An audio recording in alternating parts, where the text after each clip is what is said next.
Просто е, че малко му е понамалял заряда и тя може би да не тръгне така, чак толкова сега се прави някакви ограничения. Ще ме се събори ли кръвта отгоре от... Чакай сега, че аз тук взех да го забравя, мамо стара, къде беше? Спортния режим ли? Чакай. Той има един режим, който е специално. Що ми тръгва? Ага, така. Има един, който е... Това кой модел се води като цяло? Това е RX GT. Аха. Така, сега. Това е по-специален режим. Спирачката се натиска и после са... Така, кормилото трябва да е право, натиска се гъста.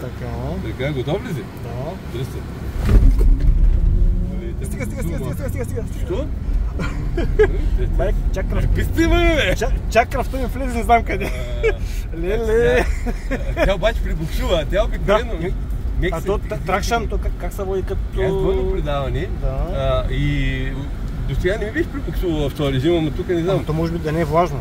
Не ми се случва. Чак кръвта ми влезе, долу ми слезе в това. Имаше тук един колега, който е пилот на изтребител. Чакай да си взема въздух. Сега ще им покажете. Не е страшно. Готов ли си? Айде. Буксуваме стара. Его 75, 90, 100, 112, 130, 140, айде стига.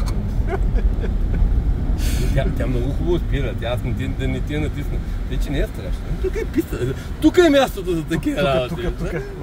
Даже да излезе.